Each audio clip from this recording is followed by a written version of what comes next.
Bom dia, pessoal do sétimo ano, tudo bem? Como estão? Bem, espero que bem mesmo. Então, diante desse cenário que estamos atravessando, né? Cenários esses que muitas vezes vocês estudaram e estudam em história ou em geografia, e muitas vezes vocês se perguntam por que estudam essas coisas lá do passado. Talvez por isso, porque passado não é o que as pessoas às vezes imaginam. Que ele aconteceu, ele se encerrou, ele pode não se repetir. Infelizmente, nós estamos passando por uma repetição de algumas pandemias que a humanidade já enfrentou. A gripe espanhola, por exemplo, foi um período muito difícil, né? Também tivemos o problema da peste negra, tivemos o problema da meningite no Brasil, nos anos 70. Então, assim, é por isso que a gente precisa estudar história, para que a gente possa aprender como aqueles povos enfrentaram e passaram por essas dificuldades. Nós estamos diante agora de uma questão que envolve uma problemática de saúde pública mundial. Não é uma questão que hoje tem a ver com território, fronteira, ideologia política, raça, credo religioso. Bom, isso agora, tudo isso nesse momento está em segundo plano, porque nós temos hoje que pensar como humanidade, não necessariamente como indivíduos que têm os seus valores culturais, ideológicos, religiosos exclusivos. A gente precisa sim preservar esses valores, afinal de contas nós iremos atravessar esse problema e poderemos sim retomar nossa rotina, nossas individualidades. Mas nesse momento a individualidade não é bem-vinda, ela, pelo contrário, seria muito mais problemática do que uma bênção. Então nós entendemos que nós estamos vivendo um momento que a coletividade se faz necessário, mostra a importância de estudarmos os fatos históricos, né? Por exemplo. E estamos aqui por quê? Porque nós precisamos manter o que a gente estudou em filosofia, pelo menos circulando, mantendo isso vivo, para que quando a gente retornar, não precisamos voltar tudo novamente. Então hoje eu vou fazer para vocês aqui uma videoaula, onde a gente vai retomar algumas coisas que nós discutimos nas nossas aulas, e o sétimo ano foi privilegiado, levando em conta que vocês estavam estudando a filosofia oriental, onde nós fazemos um paralelo entre Oriente e Ocidente, classicamente dizendo, como historicamente essas barreiras foram construídas e como também tecnologicamente essas barreiras ruíram, né? Então a gente estava trabalhando isso, os valores culturais, econômicos, educacionais, políticos, ideológicos, religiosos, desses dois lados do mundo, que hoje basicamente não é mais aquela fronteira tão clara que existiu, digamos, até o final do século XIX, né? Que nós sabemos que com os avanços tecnológicos essas barreiras foram simplesmente ruindo, foram deixando de existir. Então, por exemplo, nós vamos conversar. Claro, se nós estamos enfrentando um problema de saúde pública mundial, e nós temos por hábito usar a realidade das nossas reflexões filosóficas, não seria diferente agora. Eu não iria partir de uma coisa inexistente para que a gente pudesse fazer uma reflexão filosófica. Eu quebraria nesse momento um hábito que vocês já estão acostumados, e eu também, que é de manter a realidade como fator de reflexão filosófica. Bom, então vamos lá. O que a gente pode aprender e pensar a partir do problema do Covid-19 que nós estávamos estudando na filosofia oriental? A primeira coisa que a gente pode entender, a gente discutiu em sala de aula que uma das coisas que realmente diferencia o comportamento ético do Ocidente e do Oriente é uma coisa chamada disciplina, né? A gente viu que o Oriente ele tem uma disciplina maior, ele tem um lado disciplinado maior. Isso não é uma coisa que está na genética deles, muito pelo contrário, está nos valores que eles aprendem nas escolas, que eles aprendem na sociedade, né, que eles aprendem quando estão formando a sua identidade pessoal. Por exemplo, a gente estudou que o japonês, a criança japonesa, quando ele vai para a escola, ele ainda estuda uma coisa chamada Código do Guerreiro, ou seja, são as normas de conduta, de ética e de moral que os samurais escreveram, que orientava a conduta no shogunato ou propriamente na sociedade japonesa. E isso eles preservavam. Então isso torna muito mais fácil essa disciplina. E por que isso é importante? Porque no momento que nós estamos atravessando desse vírus, é óbvio que uma disciplina ajudaria e ajudará muito. Então uma sociedade onde a disciplina faz parte do cotidiano deles e não é uma coisa imposta por lei. Porque tudo que é imposto por lei, muitas vezes ele não funciona. Agora, quando a coisa ela é construída pela sociedade, ela é construída no processo de moral e de ética, não precisa a lei mandar fazer, ele sabe o que tem que fazer porque ele está dentro do seu próprio eu, está dentro dos seus próprios valores, então ele não precisa que ninguém mande ele fazer. Às vezes é dado uma ordem para determinar quando precisa fazer, e a partir daquele momento ele cumpre. Não é porque ele tem medo da lei, não é porque ele tem medo de castigo divino ou coisa do tipo. É porque ele sabe que naquele momento a atitude dele impacta em toda a coletividade.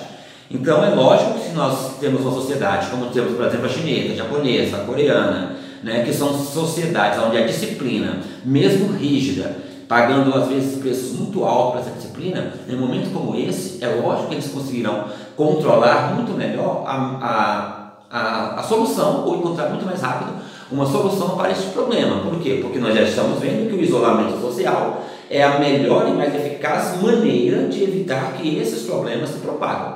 Como no Ocidente nós temos uma ideia de liberdade muito individual, né? Porque a nossa noção de liberdade no Ocidente é que a gente pode tudo, ou que a gente tem direito a tudo. E a gente esquece muitas vezes dos nossos deveres, né? Porque direito e deveres são irmãos siameses. Não tem esse lance só ter direito, ou então não só ter deveres, eles são colados, atrelados.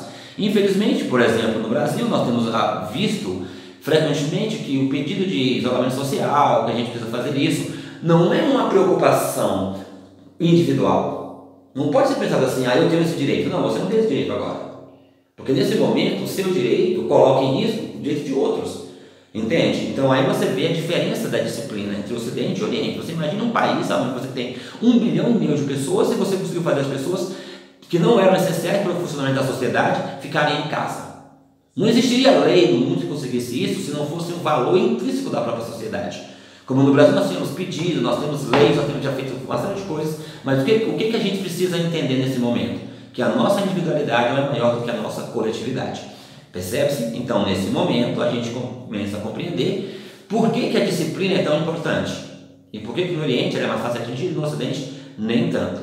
Não quer dizer que nós somos melhores ou piores do que eles, quer dizer apenas que eles como é que a gente pode dizer? Eles toma isso como uma conduta, como uma prática de vida. E a gente só pratica isso quando a lei nos impõe. Então, uma sociedade que funciona a partir das leis, ela é uma sociedade bastante problemática, porque a lei, ela é uma letra. Por outro lado, um valor, ele é uma coisa do sujeito. Não precisa ninguém mandar ele fazer, ele faz porque ele sabe o que tem que fazer. Então, nós vemos isso, as diferenças entre a disciplina no Ocidente e no Oriente. Agora, por que a disciplina lá também é tão forte? Não é só uma questão cultural, também tem uma questão política envolvida. Por quê? Porque geralmente nessas sociedades, os líderes respeitam a sociedade. Por outro lado, a sociedade respeita os líderes. Então existe uma troca de gentileza, de valores e de moral entre esses dois grupos. Por outro lado, a gente infelizmente observa que no Ocidente, na sua grande maioria, essa relação de respeito, de troca de gentileza, de troca de reconhecimento não é tão forte. Então nesses momentos, essa disciplina oriental é muito forte. Uma outra coisa que a gente estudou, que a gente pode colocar aqui, é justamente essa relação que nós discutimos entre Oriente e Ocidente, como que eles se relacionam com a questão da crise. Infelizmente, essa mesma palavra ela pode ser olhada e observada de maneiras diferentes, dependendo de qual seja a sua visão de cultura, qual seja a sua visão de indivíduo, qual seja a sua visão de coletividade.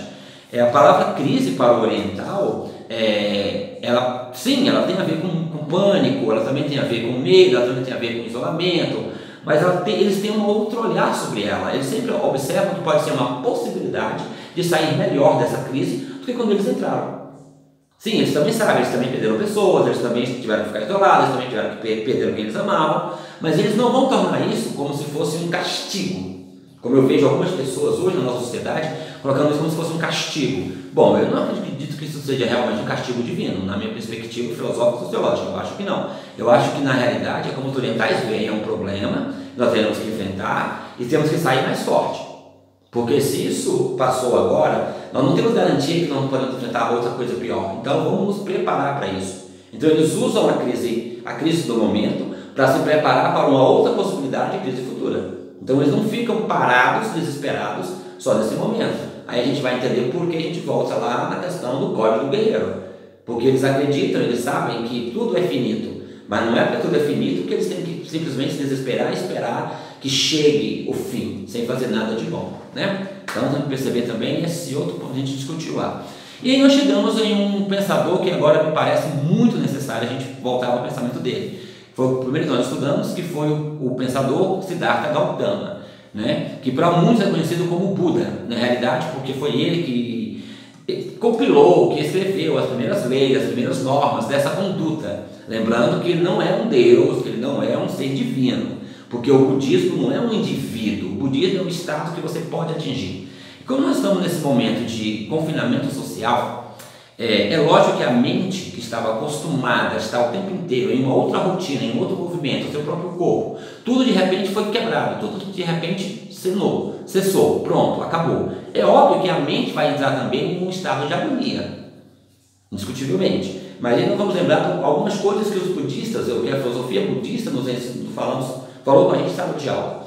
Uma das coisas que o pai de Siddhartha tentou evitar que ele visse eram as tragédias da vida. Vocês vão lembrar que para isso ele criou uma caixa mágica para o filho. Dentro do palácio ele colocou tudo que era perfeito, né? Para que o filho crescesse achando que o mundo era aquela perfeição que ele via dentro do palácio. Só que fora do mundo as desgraças continuavam acontecendo.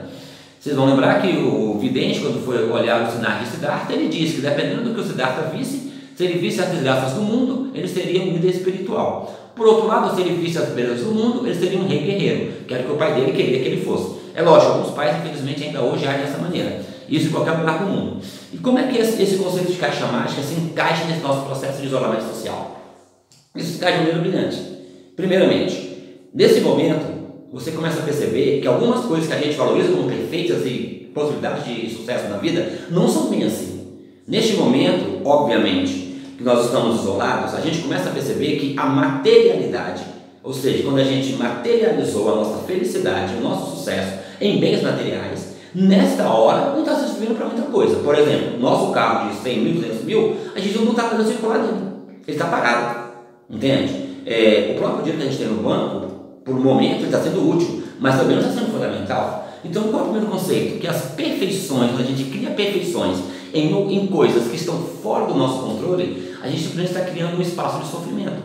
É por isso que o conceito dos budistas de caixa mágica, na verdade, nós chamamos de caixa mágica, eles chamam de véu de Maya, que é um véu que te impede de ver a realidade das coisas, como os fatos estão acontecendo, né? E a gente, para traduzir para vocês de uma forma mais útil, eu chamei de caixa mágica, só que o conceito é o mesmo, né? A realidade é a mesma. Então, o que acontece? Hoje a nossa caixa mágica é a nossa casa. Talvez uma caixa que a gente pouco habitava. A gente estava sempre buscando essa magia, essa coisa perfeita, fora do nosso próprio lar. E eu acho que uma das coisas positivas dessa crise que estamos atravessando é que com esse forçado isolamento social, na verdade eu não vejo como um isolamento social. No caso familiar, eu vejo como uma aproximação social. Talvez você nunca tenha passado tanto tempo com seus pais, com seus irmãos, com seus primos, com seus avós, como você está tendo que passar agora. Entende? Então aí a sua caixa mágica está sendo redefinida, né? Agora é muito perigoso, por exemplo, quando líderes, nesse momento, olham para a crise como se a crise fosse uma coisa de brincadeira, como se fosse, sei lá, uma conspiração política. Esses sim estão olhando para uma caixa mágica perigosa, muito perigosa. Eu até atreveria a dizer que nem é uma caixa mágica, mas sim uma caixa de Pandora. Porque pela ignorância de alguns, essa caixa pode ser aberta e pode trazer muita desgraça para pessoas que não têm a ver com o problema. Então, esse conceito dos budistas, que nós vivemos na caixa mágica, se aplica nesse momento que nós estamos atravessando. O segundo ponto que Siddhartha fala é sobre o estado de Nirvana, né? Ou seja, porque para os budistas, o desejo ele é uma fonte de sofrimento. Então, nesse momento de isolamento social, quanto mais você desejar estar fora dele, mais você vai sofrer com ele. Então, qual é a ideia dos budistas? Se você tem aquele momento presente, você deve viver aquele momento presente, mesmo que seja um momento de dor, mas viva e tire dessa dor algum tipo de aprendizado. Porque você, às vezes, negar a dor ou fugir da dor é a melhor forma que você tem de ampliar a dor. Então, nesse momento que nós estamos passando, não é porque a gente tem que desejar estar fora. Porque a gente não pode. Se a gente não pode, vai mais desejar, a gente não pode, a gente está criando para a gente um ponto de sofrimento, um lugar de desespero social, né? Então, qual é a ideia dos budistas? O seu desejo é fonte do seu sofrimento. Então, que tal você transferir os seus desejos para coisas que você pode realizar agora? Aonde você está e com quem você está. E não transferir os seus desejos para coisas que você não pode fazer e você não pode estar. Porque se você transferir o seu desejo para fora e você não for responsável e você colocar esse seu desejo em prática, você vai estar prejudicando muita gente que nada tem a ver com o seu desejo. Então, neste momento, aquela velha frase, a minha liberdade acaba quando começa o direito do outro. Pois é, então a sua liberdade, ela tem que ser aonde você está, mas não tem que ser um espaço de sofrimento. Como diz o budista, tudo é uma questão de pensamento, mentalização. Então, se você consegue controlar esses seus desejos de estar fora, de estar fazendo coisas que você agora não pode fazer, você vai sofrer muito menos, né? E aí temos outro conceito que eu acho fantástico, eles colocam, que eu mencionei um pouco lá atrás, que é o conceito de nirvana. É um estado mental onde o sofrimento, onde o desespero, basicamente inexiste. Então, nesse momento, e a gente aprendeu que para que você possa atingir esse estado de nirvana, não quer dizer que você tem que se livrar da dor, ou que você não vai ter dor, muito pelo contrário. Até você atingir um espaço de liberdade, paz mental e espiritual, segundo os budistas, você passa por muitos sofrimentos. Então, neste momento, a gente precisa criar os nirvanas. Não é que nós vamos criar um nirvana como o Siddhartha alcançou. Ele levou quase 50 anos para conseguir esse estado de nirvana total. Mas a gente pode criar pequenos nirvanas onde nós estamos. Que tal tornar esse momento prazeroso? O diálogo, os jogos, as conversas, as descobertas. Por exemplo, a gente tem uma aula que, provavelmente do 7º ano, vai ter esse ano, é bem verdade, que os meninos chamam de aula das pedras, que é onde as pessoas conversam sobre suas pedras, sobre aquilo que ele não conversou, sobre aquilo que ele ainda não abriu para ninguém, mas que ele gostaria de compartilhar. Que tal começar a pensar, a criar nirvanas de diálogos? Né? Não só o nirvana virtual, né? Porque eu vejo da gente, vamos agora ao Netflix, vamos se dedicar ao Netflix. Sim, tudo bem, são pequenos nirvanas. Mas se você se manter só nesse pequeno nirvana, uma hora vai se tornar para você um sofrimento. Por quê? Porque você vai mais suportar. Então é bom que você crie vários nirvanas. Não só os tecnológicos, mas também os humanos. Porque, segundo os budistas, os humanos são aqueles que têm a maior possibilidade de continuar por mais tempo, de continuar funcionando. Entende, pessoal? Bom, eu acho que eu fiz um resumo rápido que nós estudamos até aqui. Eu fiz só um apanhado, depois a gente vai voltar aqui com outras aulas. Vamos aprofundar essas questões, não vamos trazer nenhum conteúdo novo. Né? Vamos estar sempre retomando o que nós já estudamos, mas com outras linguagens, com outros exemplos, que nós vamos estar caminhando, tá certo? Eu vou deixar aí ao final do vídeo, tem um desafio, tem uma atividade para ser feita. Sim, vocês por gentileza respondam, via blog mesmo, e eu vou estar dando retorno para vocês, para que quando a gente voltar a nos encontrarmos, né, no mundo real, quer dizer, nós estamos no mundo real, mas estamos afastados uns dos outros, e que tem que ser assim. Nesse momento, o afastamento é necessário, para que a gente possa depois voltar a nos encontrarmos todos saudáveis, felizes e retomar a nossa rotina. Mas por hora, nossa rotina vai ser essa, vocês daí e eu daqui, tá bom? Bom dia, pessoal, até mais.